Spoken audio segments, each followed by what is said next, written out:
नमस्कार। तो last lecture में हमने बात की थी डेरिवेटिव्स मार्केट की। तो इस लेक्चर में हम आगे बढ़ेंगे।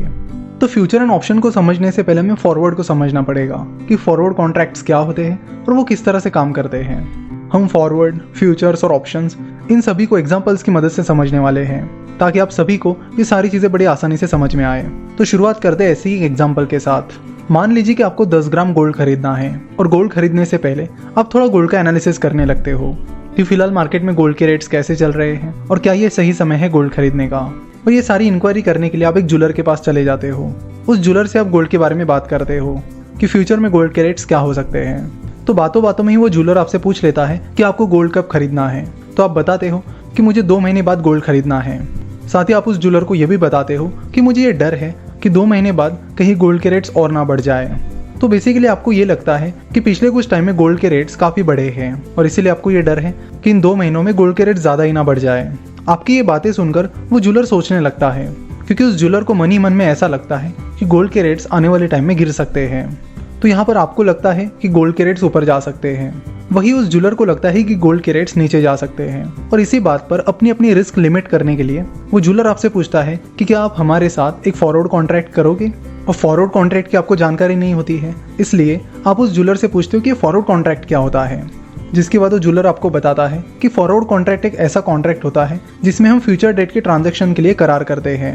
जिस पर वो ज्वेलर आपको समझाता है कि देखो, आपको लगता है कि गोल्ड की प्राइसेस बढ़ जाएगी, वही मुझे लगता है कि गोल्ड की प्राइसेस कम हो जाएगी। तो क्यों ना हम एक फॉरवर्ड कॉन्ट्रैक्ट करें जिसके प्राइस हम फिलहाल जितनी प्राइस है उतनी ही रखते हैं, यानी 40,000 रुपये रखते हैं। तो 2 महीने बाद आप मुझे 40,000 रुपये पे करिए और मैं आपको 10 ग्राम गोल्ड दे दूंगा। फिर चाहे रेट्स कुछ भी हो, चाहे ज़्यादा हो या कम हो। तो ये फॉरवर्ड कॉन्ट्रैक्ट सुनकर आपको भी अच्छा लगता है कि हाँ, मुझे तो यही डर था कि ये रेट 40,000 के ऊपर ना चले जाए। अब इस फॉरवर्ड कॉन्ट्रैक्ट की प्राइस ही 40,000 रुपये है, तो ये मेरे लिए काफ़ी अच्छी बात है कि मुझे 2 महीने बाद भी 10 ग्राम गोल्ड 40,000 रुपये में मिल जाएगा। वही वो ज्वेलर ये सोचता है कि ये डील मेरे लिए भी काफ़ी अच्छी है क्योंकि मुझे लग रहा है कि गोल्ड के रेट्स आने वाले 2 महीने में गिरने वाले हैं। तो गोल्ड रेट्स 2 महीने बाद 38,000 रुपये ही क्यों ना हो जाए, मैं तो ये गोल्ड 40,000 रुपये में ही बेचूंगा। तो इस गोल्ड कॉन्ट्रैक्ट को करके आप दोनों भी खुश हो जाते हो, यानी वो ज्वेलर भी खुश हो जाता है और आप भी खुश हो जाते हो। तो इस फॉरवर्ड कॉन्ट्रैक्ट में आप उस ज्वेलर के साथ ही कॉन्ट्रैक्ट करते हो कि 2 महीने बाद आप उस ज्वेलर को 40,000 रुपये दे दोगे और उसके बदले में वो ज्वेलर आपको 10 ग्राम गोल्ड दे देगा। फिर 2 महीने बाद चाहे उस गोल्ड की प्राइस कुछ भी क्यों ना हो, आपको 40,000 रुपये ही पे करने हैं और उसके बदले में उस ज्वेलर को आपको 10 ग्राम गोल्ड ही देना है। That's it. फिर धीरे धीरे 2 महीने निकल जाते हैं और वो दिन आ जाता है जिस दिन का आपको कॉन्ट्रैक्ट रहता है। जैसे ही दिन की शुरुआत हो जाती है, आप उस ज्वेलर के पास चले जाते हो और उन्हें कहते हो कि आज की डेट का हमारा कॉन्ट्रैक्ट था कि आज मैं आपको 40,000 रुपये दूंगा और आप मुझे 10 ग्राम गोल्ड दे दोगे। आप देखते हो कि आज गोल्ड का रेट 41,000 रुपीज़ चल रहा है। आप मन ही मन में काफ़ी खुश हो जाते हो कि मुझे तो 1,000 रुपये का फ़ायदा हो गया। इस फॉरवर्ड कॉन्ट्रैक्ट की वजह से आज मुझे अच्छा खासा फ़ायदा मिल गया, नहीं तो मुझे 10 ग्राम गोल्ड के लिए 41,000 रुपीज़ पे करने पड़ते। लेकिन इस फॉरवर्ड कॉन्ट्रैक्ट की वजह से मुझे 10 ग्राम गोल्ड के लिए सिर्फ 40,000 रुपये ही पे करने हैं। यहाँ आप तो खुश हो, लेकिन जो ज्वेलर है वो खुश नहीं है। उसने देखा कि मुझे तो 1,000 रुपये ज़्यादा पे करने पड़ रहे हैं। 41,000 रुपीज़ का रेट चल रहा है, लेकिन उसके बावजूद भी इस फॉरवर्ड कॉन्ट्रैक्ट की वजह से मुझे 10 ग्राम गोल्ड आज 40,000 रुपये की रेट पर बेचना पड़ रहा है। और ये सोचकर वो मन ही मन में दुखी हो जाता है। अब ऑब्वियस सी बात है कि आपके दिमाग में भी यही सवाल आया होगा कि अगर वो ज्वेलर आपको बोलता है कि नहीं, मैं तुम्हें 40,000 के रेट में ये गोल्ड नहीं दूंगा, तो आप क्या करोगे। इसमें दोनों भी सिनेरियो है। एक में वो ज्वेलर चुपचाप आपको बोलेगा कि हाँ, हमारा कॉन्ट्रैक्ट था, ये लो 10 ग्राम गोल्ड और 40,000 रुपये मुझे दे दो। वो 1,000 रुपये का लॉस अपने ऊपर ले लेगा। लेकिन यहाँ पर एक और सिनेरियो भी हो सकता है कि ज्वेलर आपको मना कर देगा कि नहीं, 40,000 पे मैं 10 ग्राम गोल्ड आपको नहीं दूंगा। हमारा कॉन्ट्रैक्ट था तो वो कॉन्ट्रैक्ट था, लेकिन मैं उसे नहीं मानता। यानी वो ज्वेलर ऐसे टाइम पर पलट भी सकता है क्योंकि उसे लॉस हो रहा है। तो अगर ऐसी केस में वो ज्वेलर आपको कॉन्ट्रैक्ट पूरा करने से मना कर देता है और आपको 40,000 रुपये पर 10 ग्राम गोल्ड देने से मना कर देता है, तो आपके सामने तो कुछ बेसिक ऑप्शंस यही है कि पहले तो उस ज्वेलर को समझाओ कि देखो, हमने ये कॉन्ट्रैक्ट किया था और इस कॉन्ट्रैक्ट के तहत तुम्हें मुझे 40,000 रुपये में 10 ग्राम गोल्ड देना होगा। कॉन्ट्रैक्ट के टाइम तुमने हाँ बोला था, मैंने हाँ बोला था और इसी के चलते हमने ये कॉन्ट्रैक्ट किया था। लेकिन इतना सब कुछ समझाने के बावजूद भी अगर वो ज्वेलर नहीं मानता है, तो फिर आप बोलोगे कि चलो मैं पुलिस कंप्लेंट फाइल करता हूँ। तो अगर पुलिस कंप्लेंट आप फाइल करते हो तो उसके लिए आपको दिखाना होगा कि आपने जो कॉन्ट्रैक्ट किया है वो लीगल कॉन्ट्रैक्ट था या नहीं। अगर आपने लीगलाइज तरीके से वो कॉन्ट्रैक्ट किया है तो फिर पुलिस उसे मानेगी और उसके हिसाब से कार्रवाई भी करेगी। लेकिन कोर्ट में फिर लंबे टाइम तक उसका सिलसिला चलता रहेगा और पता नहीं कब रिजल्ट आएगा और उसका फायदा भी आपको सही में मिलेगा या नहीं। और अगर आपने जो फॉरवर्ड कॉन्ट्रैक्ट किया है वो लीगलाइज तरीके से नहीं किया है, यानी बॉन्ड पेपर पर या लीगलाइज तरीके से नहीं किया है, तो वो लीगली स्टैंड नहीं करेगा और आप कंप्लेंट भी फाइल नहीं कर पाओगे, जिसके चलते आपको उस कॉन्ट्रैक्ट का कुछ भी फायदा नहीं हुआ। जबकि ये डील आपके साइड में अच्छी साबित हुई थी, उसके बावजूद भी आपके उस प्रॉफिट पर पानी फेर जाएगा। तो आप सोचोगे कि यार ये तो बहुत बड़ा प्रॉब्लम है, तो फिर फॉरवर्ड कॉन्ट्रैक्ट कर ही क्यों। फॉरवर्ड कॉन्ट्रैक्ट में तो कभी भी सामने वाली पार्टी डिफॉल्ट कर सकती है, यानी कॉन्ट्रैक्ट पूरा करने से मना कर सकती है। तो ऐसे केस में क्या हो सकता है, तो इसका ही सोल्यूशन है फ्यूचर्स मार्केट। तो यहाँ जो डिफॉल्ट का प्रॉब्लम था वो फ्यूचर्स में सॉल्व हो गया है। कैसे, इसे हम अगले पार्ट में देखेंगे। तो आशा करता हूँ कि आपको इस एग्जांपल की मदद से फॉरवर्ड कॉन्ट्रैक्ट समझ में आया होगा। तो बेसिकली आपको बता दूं कि फॉरवर्ड कॉन्ट्रैक्ट का मतलब यही होता है तो किसी भविष्य के डेट पर आपके और किसी और के बीच किया गया कॉन्ट्रैक्ट। यहाँ पर आपके बीच कोई रेगुलेटर नहीं होता। जैसे कि आप शेयर मार्केट में शेयर्स में इन्वेस्ट करते हो तो आपके बीच एक रेगुलेटर होता है, स्टॉक एक्सचेंजेस होते हैं। तो स्टॉक एक्सचेंजेस कई सारी चीज़ों का ध्यान रखते हैं, वो ये भी ध्यान रखते हैं कि चीज़ें डिफॉल्ट ना हो। लेकिन जब आप फॉरवर्ड कॉन्ट्रैक्ट करते हो तो आपके बीच कोई नहीं होता है, ये डील सीधे आपके और उस सामने वाली पार्टी के बीच होती है। तो अगर कोई पार्टी डिफॉल्ट करती है तो उसका नुकसान आपको भुगतना होता है।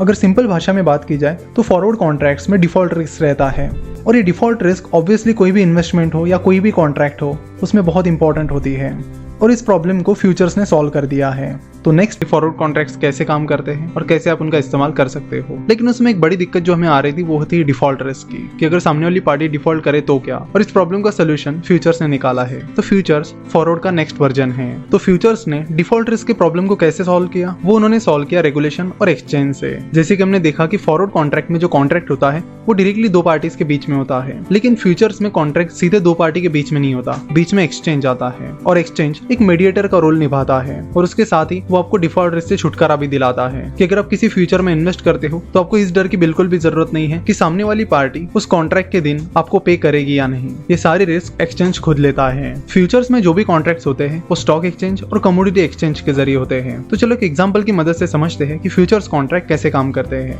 गोल्ड की प्राइस फिलहाल 40,000 रुपए के करीब चल रही है, और आपको लग रहा है कि आने वाले 2 महीनों में गोल्ड की प्राइस बढ़ने वाली है।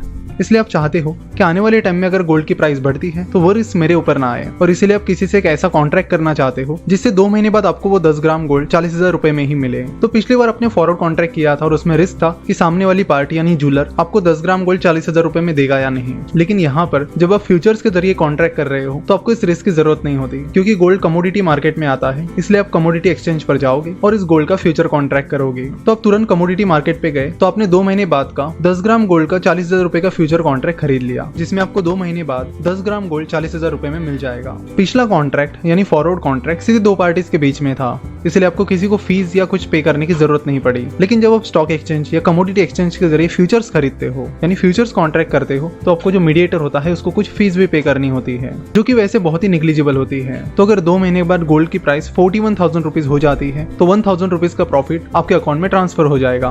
फ्यूचर कॉन्ट्रैक्ट्स में ज्यादातर कैश सेटलमेंट होती है, यानी जो भी प्रॉफिट एंड लॉस होता है वो आपको पे करना होता है रादर देन उस पर्टिकुलर अंडरलाइंग एसेट के। चलो तो देखते हैं कि फॉरवर्ड कॉन्ट्रैक्ट और फ्यूचर कॉन्ट्रैक्ट्स में मेन डिफरेंसेस क्या होते हैं। फॉरवर्ड कॉन्ट्रैक्ट रेगुलेटेड नहीं होता है, यानी उसमें कोई भी रेगुलेशन या मीडिएटर नहीं होता, वो डायरेक्टली दो पार्टीज के बीच में होता है। इसलिए अगर सामने वाली पार्टी डिफॉल्ट करती है तो उसका रिस्क आपको ही उठाना पड़ता है। वही फ्यूचर्स कॉन्ट्रैक्ट रेगुलेटेड होते हैं और डिफॉल्ट रिस्क की गारंटी एक्सचेंज लेता है, इसलिए आप पर डिफॉल्ट रिस्क आता ही नहीं। तो आप कह सकते हैं कि फ्यूचर्स में डिफॉल्ट रिस्क 0 रहता है। Forward contract completely customise contract होते हैं, यानी आप चाहे जैसा उन्हें कस्टमाइज कर सकते हो। जैसे कि हमने देखा कि जूलर और आप चाहे जैसा वो कॉन्ट्रैक्ट कर सकते हो। अगर आपको लगता है कि नहीं मुझे 10 ग्राम नहीं 5 ग्राम गोल्ड ही खरीदना है तो आप 5 ग्राम गोल्ड का भी फॉरवर्ड कॉन्ट्रैक्ट उनके साथ कर सकते हो। लेकिन फ्यूचर्स में ऐसा नहीं होता, इसमें नंबर ऑफ लॉट्स और बाकी चीजें फिक्स होती है, एक्सपायरी डेट भी फिक्स होती है। जैसे कि किसी शेयर्स के फ्यूचर्स में 100 शेयर्स का लॉट है तो आपको 100 शेयर्स ही खरीदने होंगे। आप ऐसे नहीं कह सकते कि मैं 50 शेयर खरीदूंगा, वो कस्टमाइजेशन आपको फ्यूचर्स में नहीं मिलता है। तो आप कह सकते हो कि क्वांटिटी और बाकी चीजें फ्यूचर्स में फिक्स्ड होती है। उसके बाद फॉरवर्ड और फ्यूचर्स में मेन डिफरेंस ये है कि फॉरवर्ड मार्केट में आपको पता होता है कि सामने वाली पार्टी कौन है, तो जिनसे आप फॉरवर्ड कॉन्ट्रैक्ट कर रहे हो आपको पता होता है कि वो पार्टी कौन है। लेकिन फ्यूचर्स में ऐसा नहीं होता है। फ्यूचर्स में बीच में स्टॉक एक्सचेंज या कमोडिटी एक्सचेंज आता है, तो सामने वाली पार्टी कौन है ये आपको पता पता नहीं होता। तो अगर आप कोई फ्यूचर कॉन्ट्रैक्ट कर रहे हो तो स्टॉक एक्सचेंज या कमोडिटी एक्सचेंज पर आपको ये नहीं पता होता कि सामने वाली पार्टी कौन है। ये चीज नॉर्मली स्टॉक एक्सचेंज पर भी होती है। आप जनरली कोई शेयर भी खरीदते हो तो उसमें भी आपको ये नहीं पता होता कि सामने कौन है। और जब हम नॉर्मली स्टॉक एक्सचेंज से शेयर खरीदते हैं तो उसमें भी डिफॉल्ट रिस्क 0 होती है, क्योंकि जब आप शेयर खरीदते हो और पैसे पे करते हो तो उतने शेयर आपके अकाउंट में आ ही जाते हैं। और वो इसलिए आ जाते हैं क्योंकि एक्सचेंज उस डिफॉल्ट रिस्क की गारंटी ले रही है। वो सामने वाली पार्टी से शेयर लेगी और आपके अकाउंट में डाल देगी। तो फ्यूचर्स कॉन्ट्रैक्ट खरीदने के लिए आपको स्टॉक एक्सचेंज या कमोडिटी एक्सचेंज जाना पड़ेगा। मतलब एक्चुअल में जाने की जरूरत नहीं है, आप ऑनलाइन भी उनके जरिए खरीद सकते हो। स्टॉक एक्सचेंज में शेयर्स के फ्यूचर्स होते हैं। जैसे कि टीसीएस का शेयर है तो उसके फ्यूचर्स रहेंगे कि अगर आपको लगता है कि टीसीएस का शेयर 2 महीने बाद गिर सकता है तो आप किसी पर्टिकुलर प्राइस पर टीसीएस के फ्यूचर्स खरीद सकते हो और अपनी रिस्क को कम कर सकते हो। तो इस तरह शेयर्स के फ्यूचर्स कॉन्ट्रैक्ट स्टॉक एक्सचेंज पर मिलेंगे। वही जो कमोडिटीज होती है उनके फ्यूचर्स कॉन्ट्रैक्ट आपको कमोडिटी एक्सचेंज पर मिलेंगे। जैसे कि अगर आपको गोल्ड, सिल्वर या फिर आपको अदर कमोडिटीज जैसे कि शुगर, दाल एटसेट्रा इनके फ्यूचर्स खरीदने हैं तो वो आपको कमोडिटी एक्सचेंज पर मिलेंगे। इंडिया में MCX that is multi commodity exchange और NCDEX that is national commodity and derivatives exchange, ये 2 मेन कमोडिटी एक्सचेंजेस है। और आपको शेयर्स में फ्यूचर्स बाय करने हैं तो उसके लिए आपको स्टॉक एक्सचेंज पर जाना पड़ेगा। और जैसे कि हमें पता है इंडिया में 2 मेन स्टॉक एक्सचेंजेस हैं, NSE that is national stock exchange और BSE that is Bombay stock exchange. Futures and options की बात की जाए तो futures and options mainly national stock exchange पर ट्रेड होते हैं। ज्यादा वॉल्यूम नेशनल स्टॉक एक्सचेंज पर होता है। तो आज हमने बात की कि फ्यूचर्स कॉन्ट्रैक्ट कैसे काम, फॉरवर्ड के बारे में सीखा। हमने देखा कि फ्यूचर्स एंड फॉरवर्ड्स थ्योरेटिकली कैसे वर्क करते हैं। तो आज हम बात करने वाले हैं कि फ्यूचर्स कॉन्ट्रैक्ट स्टॉक एक्सचेंज पर कैसे काम करते हैं। साथ ही उनसे जुड़ी जो कॉम्प्लेक्स टर्म्स हैं उनका मतलब समझने की हम कोशिश करेंगे ताकि आप आसानी से स्टॉक एक्सचेंज पर फ्यूचर कॉन्ट्रैक्ट्स में ट्रेड कर सको। देखो, स्टॉक मार्केट में ट्रेड करने के लिए आपके पास डीमैट अकाउंट होना तो जरूरी है। सो जल्दी से कोई ब्रोकरेज फर्म ढूंढ लीजिए जिनकी सर्विसेज आपके रिक्वायरमेंट से मैच होती हो और उनके साथ अकाउंट ओपन करके आप फ्यूचर एंड ऑप्शन में ट्रेड कर सकते हो। जनरली ज्यादातर brokerage firms future and option account खोलने के लिए आपसे इनकम प्रूफ मांगते हैं, क्योंकि वो चाहते हैं कि फ्यूचर एंड ऑप्शन में अगर आपको ट्रेड करना है तो आपकी इनकम अच्छी खासी होनी चाहिए। बिकॉज फ्यूचर एंड ऑप्शन में जनरली लॉट्स में इन्वेस्ट किया जाता है, जिसके लिए अच्छी खासी अमाउंट होना भी जरूरी है। इसलिए ब्रोकरेज फर्म्स चेक करते हैं कि आपके पास इनकम सोर्स है या नहीं, आपके पास अच्छा खासा पैसा है या नहीं। तो यहाँ पर हम जो डेमो दे रहे हैं वो अपस्टॉक्स के ऐप में दे रहे हैं। तो ये कोई स्पॉन्सर्ड वीडियो नहीं है और ना ही इस वीडियो के जरिए हम किसी ब्रोकरेज फर्म की एडवर्टाइजमेंट कर रहे हैं। तो यहाँ पर हम जो भी देखेंगे वो अपस्टॉक्स ऐप में देखेंगे। आप अपनी चॉइस के अनुसार ब्रोकरेज फर्म चुन सकते हो और उनके साथ ट्रेड कर सकते हो। So let's start. तो एग्जांपल के तौर पर हम TCS का एग्जांपल लेते हैं। चलो मान लेते हैं कि हमें TCS के फ्यूचर कॉन्ट्रैक्ट में इन्वेस्ट करना है। अगर ऐसा है तो हम सबसे पहले क्या करेंगे? सबसे पहले हम यहाँ सर्च बॉक्स पर क्लिक करेंगे। उसके बाद यहाँ नीचे आपको अलग अलग ऑप्शंस मिलेंगे, जैसे कि all, cash, F&O, currency, commodity, indices etcetera. तो आप F&O पे क्लिक कीजिए और उसके बाद लेट्स से कि हमें TCS का फ्यूचर कॉन्ट्रैक्ट खरीदना है तो TCS यहाँ पर टाइप कीजिए। उसके बाद आपको यहाँ TCS के 3 कॉन्ट्रैक्ट्स मिलेंगे। एक है TCS 30 Jan 20 FUT, एक है TCS 27 Feb 20 FUT और एक है TCS 26 March 20 FUT। अगर आप ऑब्जर्व करोगे तो आपको पता चलेगा कि इन तीनों कॉन्ट्रैक्ट्स में मंथ अलग अलग है। एक में जनवरी है, एक में फरवरी है और एक में मार्च है। अप्रैल का कॉन्ट्रैक्ट इसमें नहीं है और उसके बाद के महीनों का भी नहीं है। तो स्टॉक्स के जो फ्यूचर्स रहते हैं वो 3 महीनों के होते हैं, करंट मंथ, उसके आगे वाला मंथ और उसके बाद का मंथ। यानी अगर जनवरी में आप देखोगे तो जनवरी में आपको 3 कॉन्ट्रैक्ट्स मिलेंगे, जनवरी का फ्यूचर कॉन्ट्रैक्ट, फरवरी का और मार्च का। अगर हम अगले मंथ की बात करते हैं कि आज अगर फॉर एग्जांपल मान लेते हैं कि 15 फरवरी है तो आपको फरवरी का कॉन्ट्रैक्ट मिलेगा, मार्च का मिलेगा और अप्रैल का मिलेगा। तो इस तरह के 3 महीनों के कॉन्ट्रैक्ट आपको मिलते हैं। तो अभी जनवरी है तो हमें जनवरी का कॉन्ट्रैक्ट मिलेगा, अगले मंथ का यानी फरवरी का मिलेगा और उसके बाद के मंथ का यानी मार्च का कॉन्ट्रैक्ट मिलेगा। तो जो करंट महीने का कॉन्ट्रैक्ट है उसे कहते हैं नियर मंथ कॉन्ट्रैक्ट। जो अगले मंथ का कॉन्ट्रैक्ट होता है यानी इस केस में जो फरवरी का कॉन्ट्रैक्ट रहेगा उसे कहा जाएगा नेक्स्ट मंथ कॉन्ट्रैक्ट और उसके बाद का यानी मार्च के मंथ का जो कॉन्ट्रैक्ट रहेगा उसे कहा जाएगा far month contract. Near month, next month और फार मंथ कॉन्ट्रैक्ट, ऐसे 3 तरह के कॉन्ट्रैक्ट्स होते हैं। अगर आप ध्यान दोगे तो एक और चीज यहाँ पर आपको देखने मिलेगी। वो क्या? तो वो ये कि इन तीनों भी महीनों के डेट्स अलग अलग हैं। जनवरी में 30 जैन का कॉन्ट्रैक्ट है, फरवरी में 27 फरवरी का है और मार्च में 26 मार्च का है। तो ये डेट्स कैसे डिसाइड की गई है? और ये सवाल ऑब्वियसली हमारे दिमाग में आता ही आता है। तो ये डेट होती है उस मंथ का आखिरी थर्सडे यानी उस मंथ का आखिरी गुरुवार। जनवरी का जो आखिरी गुरुवार है वो 30 जैन को आता है, फरवरी का 27 फेब को आता है और मार्च का 26 मार्च को आता है। लेट्स अज्यूम कि आपको TCS का फरवरी मंथ का कॉन्ट्रैक्ट खरीदना है यानी नेक्स्ट मंथ कॉन्ट्रैक्ट खरीदना है। तो आप TCS पर यहाँ पर क्लिक करते हो, जिसके बाद कई सारी चीजें आपको आगे दिखती हैं। यहाँ पर 2 इंपॉर्टेंट चीजें होती है, एक होती है स्पॉट प्राइस जो यहाँ पर आपको दिखेगी और एक होती है उस फ्यूचर्स की करंट प्राइस। तो स्पॉट प्राइस का मतलब क्या होता है? स्पॉट प्राइस का मतलब होता है कि उस शेयर की करंट प्राइस, कि वो शेयर फिलहाल किस प्राइस पर चल रहा है। यानी कैश मार्केट में TCS किस प्राइस पर चल रहा है। कैश मार्केट में हम देखते हैं कि मार्केट शुरू होने के बाद लगातार शेयर प्राइस चेंज होती रहती है, तो वही शेयर प्राइस स्पॉट प्राइस रहती है। और यहाँ ऊपर जो फ्यूचर्स की प्राइस आपको दिखती है वो फ्यूचर की प्राइस टीसीएस के शेयर प्राइस पर डिपेंड करती है। अगर टीसीएस की शेयर प्राइस ऊपर नीचे चलती है तो फ्यूचर की प्राइस भी ऊपर नीचे चलेगी, क्योंकि हमने देखा है कि डेरिवेटिव में डेरिवेटिव प्राइस उसके अंडरलाइंग एसेट को फॉलो करती है। तो टीसीएस का फरवरी कॉन्ट्रैक्ट यानी नेक्स्ट मंथ कॉन्ट्रैक्ट आपको 2231.90 रुपीज में मिलेगा। हमने देखा था कि आपने जो सुनार के साथ जो फॉरवर्ड कॉन्ट्रैक्ट किया था उसमें प्राइस आप दोनों ने मिलकर डिसाइड की थी,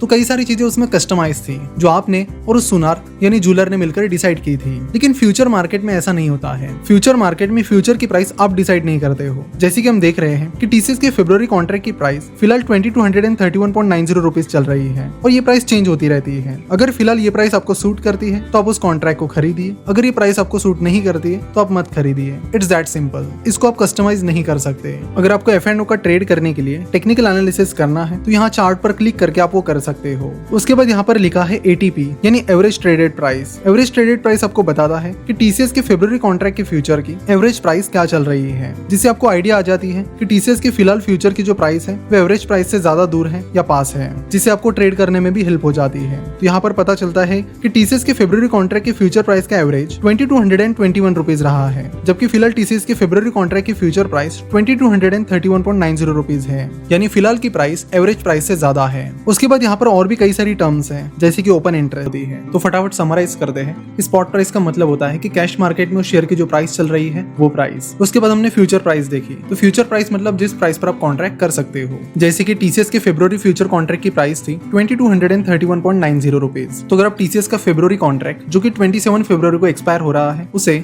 इस प्राइस पर खरीद सकते हो। अगर आप टीसीएस के फरवरी फ्यूचर्स 2231.90 रुपीज पर खरीदते हो तो फिर 27 फरवरी को स्पॉट प्राइस कुछ भी रहे, आपको टीसीएस के शेयर्स 2231.90 रुपीज में ही खरीदने होंगे। लेट्स से कि 27 फरवरी को टीसीएस के स्पॉट प्राइस 2250 रुपीज हो जाती है तो आपको अच्छा खासा प्रॉफिट हो जाएगा, क्योंकि आपको तो शेयर 2231 रुपीज में ही मिल रहे हैं। वही अगर 27 फरवरी को टीसीएस की स्पॉट प्राइस 2220 रुपीज होती है तो फिर आपको लॉस होगा, क्योंकि आपको महंगे प्राइस पर वो शेयर खरीदने पड़ेंगे। देखो, फ्यूचर में आपको एक्चुअल शेयर्स खरीदने की जरूरत नहीं होती है, यहाँ पर सेटलमेंट की जाती है, कैश सेटलमेंट। इसके साथ ही हम लॉट साइज को भी समझ लेते हैं। ये लॉट साइज क्या होती है? जैसे कि हम कैश मार्केट में देखते हैं, हम टीसीएस के 1 शेयर, 2 शेयर, 5 शेयर, जितने शेयर चाहे खरीद सकते हैं। लेकिन फ्यूचर्स में ऐसा नहीं होता है। फ्यूचर कॉन्ट्रैक्ट आपको लॉट में मिलते हैं। हर शेयर की लॉट साइज डिसाइडेड होती है, स्टॉक एक्सचेंज ने वो डिसाइड की है। तो टीसीएस की लॉट साइज है 250 शेयर्स। सो अगर आप टीसीएस के फ्यूचर कॉन्ट्रैक्ट का एक लॉट लेते हो तो उसमें आपको 250 शेयर्स मिलेंगे। अगर आपको उससे ज्यादा शेयर्स खरीदने हैं तो 250 के मल्टीपल में आप खरीद सकते हो।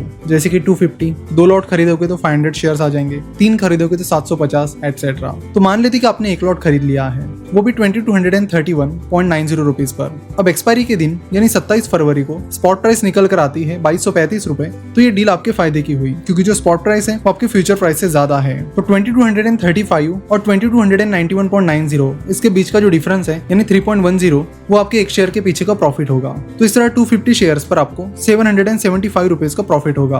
तो आपके फ्यूचर कॉन्ट्रैक्ट से जो भी प्रॉफिट लॉस निकल कर आएगा वो सीधे आपके अकाउंट में ट्रांसफर किया जाएगा। आपको एक्चुअल में टीसीएस के शेयर्स खरीदने की जरूरत नहीं होती है, सीधा प्रॉफिट आपके अकाउंट में आ जाता है। तो अब तक आपके समझ में आ गया होगा कि future and option market cash market से पूरी तरह डिफरेंट है। यहाँ पर एक और चीज आपको दिखने मिलती है जिसका मतलब आप में से ज्यादातर लोगों को नहीं पता होगा, और वो है ओपन इंटरेस्ट। यहाँ पर ओपन इंटरेस्ट है 3,37,000। तो इस ओपन इंटरेस्ट का मतलब क्या होता है, चलो तो उसे भी समझ लेते हैं। जब आप कोई फ्यूचर कॉन्ट्रैक्ट खरीद रहे हो तो ऑब्वियसली सामने वाली कोई पार्टी रहेगी जो फ्यूचर कॉन्ट्रैक्ट सेल कर रही है। अब 2 लोग मिल गए और कॉन्ट्रैक्ट पूरा हो गया, तो एक कॉन्ट्रैक्ट के लिए 2 पार्टीज की जरूरत होती है, खरीदने वाली पार्टी और बेचने वाली पार्टी। सिंपल। तो जब बायर और सेलर मिल जाता है तब एक कॉन्ट्रैक्ट पूरा होता है। तो अगर आपने एक कॉन्ट्रैक्ट कर लिया है तो जो ओपन इंटरेस्ट है वो 1 से बढ़ जाएगा। तो यहाँ पर ओपन इंटरेस्ट है 3,37,000, यानी 3,37,000 कॉन्ट्रैक्ट फिलहाल टीसीएस के फरवरी कॉन्ट्रैक्ट के लिए किया गया है। तो ओपन इंटरेस्ट से आपको पता चलता है कि कितने फ्यूचर कॉन्ट्रैक्ट एक्टिव है, जिसे आपको ये पता करने में मदद होती है कि वो कॉन्ट्रैक्ट कितना लिक्विड है और कितना इंटरेस्ट लोगों का उन फ्यूचर्स में है। अगर किसी स्टॉक के फ्यूचर का ओपन इंटरेस्ट बहुत ही ज्यादा कम है तो हमें बताता है कि स्टॉक के फ्यूचर्स में लिक्विडिटी का इशू चल रहा है। अगर ओपन इंटरेस्ट बहुत कम है तो आपको स्टॉक के फ्यूचर्स खरीदने बेचने में थोड़ी डिफिकल्टी जाती है, यानी प्राइस फ्लक्चुएशन उसमें थोड़े ज्यादा होते हैं। वही अगर ओपन इंटरेस्ट ज्यादा है तो हमें बताता है कि उस स्टॉक के फ्यूचर्स में अच्छी खासी लिक्विडिटी है, आप बड़े आसानी से उस स्टॉक के फ्यूचर्स बाय और सेल कर सकते हो। अगर आप इन फीचर्स के एप्लीकेशन देखोगे, यानी देखोगे कि इनको किन चीजों के लिए यूज किया जाता है, तो वो अलग अलग है। इनके कई सारे प्रैक्टिकल यूज है, इनको हेजिंग के लिए यूज किया जाता है, इनको शॉर्ट सेलिंग के लिए भी यूज किया जाता है। तो सबसे पहले बात करते हैं शॉर्ट सेलिंग की। शॉर्ट सेलिंग का सिंपल सा मतलब होता है कि पहले स्टॉक को बेचना और फिर उसे खरीदना। उससे पहले समझते हैं कि शॉर्ट सेलिंग किस चीज के लिए यूज की जाती है? जनरली हम शेयर बाय करते हैं जब हमें लगता है कि ये कंपनी आगे चलकर ग्रोथ दिखा सकती है और इसके शेयर प्राइस आगे चलकर बढ़ सकती है। लेकिन अगर आपको लगता है कि कोई कंपनी बहुत खराब परफॉर्म कर रही है या किसी कंपनी को बड़े इश्यूज आने वाले टाइम में जिसकी वजह से उसकी शेयर प्राइस गिर सकती है, तो उस टाइम आप क्या करोगे? उस टाइम आप शॉर्ट सेलिंग करोगे। तो जब भी ट्रेडर्स और इन्वेस्टर्स को लगता है कि किसी स्टॉक की प्राइस आने वाले टाइम में लगातार गिरने वाली है, तो वो उस स्टॉक में शॉर्ट सेलिंग करते हैं। अगर कैश मार्केट की बात की जाए तो अगर आपको कैश मार्केट में शॉर्ट सेलिंग करनी है तो आप सिर्फ एक दिन के लिए कर सकते हो, यानी इंट्राडे में आप शॉर्ट सेलिंग कर सकते हो।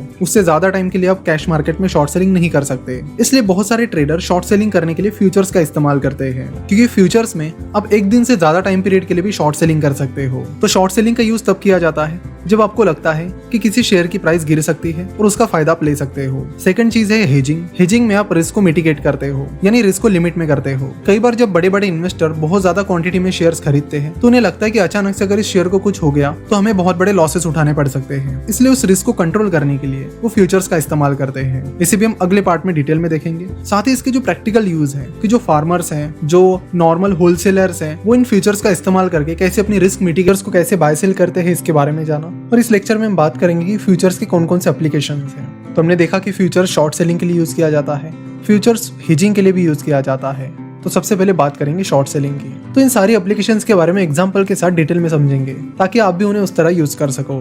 तो सबसे पहले हम बात करेंगे शॉर्ट सेलिंग की। मान लीजिए कि कोई स्टॉक है जो 100 रुपए का चल रहा है। आपको लगता है कि वो स्टॉक आने वाले टाइम में गिर जाएगा, यानी 80 रुपए तक उसकी प्राइस जा सकती है। तो जनरली कैश मार्केट में हम देखते हैं कि जब भी शेयर की प्राइस ऊपर जाती है तब हमें प्रॉफिट मिलता है, शेयर की प्राइस नीचे जाती है तब हमें लॉस होता है। इसलिए कैश मार्केट में हम देखते हैं कि वो कौन सी कंपनीज है जिनकी प्राइस आने वाले टाइम में बढ़ सकती है, सो दैट आपको उससे प्रॉफिट हो। तो लास्ट लेक्चर में हमने देखा कि अगर आपको कैश मार्केट में शॉर्ट सेलिंग करनी है तो आप बस इंट्राडे के लिए कर सकते हो, लेकिन आप एक दिन के लिए नहीं, एक दिन से ज्यादा टाइम पीरियड के लिए शॉर्ट सेलिंग करना चाहते हो, क्योंकि आपको लगता है कि ये स्टॉक एक दिन में नहीं लेकिन आने वाले कुछ दिनों में 80 रुपए तक जा सकता है। तो ऐसे टाइम आपको फ्यूचर्स का इस्तेमाल करना होता है। तो आपको करना ये है कि जैसे कि कैश मार्केट में उस शेयर की प्राइस 100 रुपए चल रही है, तो फ्यूचर्स में आपको उसका कॉन्ट्रैक्ट 100 रुपए के करीब मिल जाएगा। लेट्स से कि आपको उस स्टॉक का फ्यूचर कॉन्ट्रैक्ट 100 रुपए में मिलता है, तो आपको करना ये है कि 100 रुपए की प्राइस पर उस फ्यूचर कॉन्ट्रैक्ट को आपको सेल करना है। मान लेते कि उस स्टॉक के एक लॉट में 50 शेयर्स हैं, तो एक लॉट की पूरी साइज हुई 100, जो कि इस फ्यूचर की प्राइस है, multiplied by 50, that is equal to 5000। तो आपको इस फ्यूचर कॉन्ट्रैक्ट को 100 रुपए पर सेल करना है। ना आप 100 रुपए पर उस फ्यूचर कॉन्ट्रैक्ट को सेल करने के बाद जैसे जैसे उस स्टॉक की प्राइस गिरने लगेगी वैसे वैसे आपको प्रॉफिट मिलता जाएगा। अगर आपको ये एग्जांपल समझ में नहीं आया है तो और डिटेल में समझाता हूँ। आपने यहाँ पर कॉन्ट्रैक्ट किया है कि आप 50 शेयर्स को एक पर्टिकुलर फ्यूचर डेट को 100 रुपए की प्राइस पर बेच दोगे।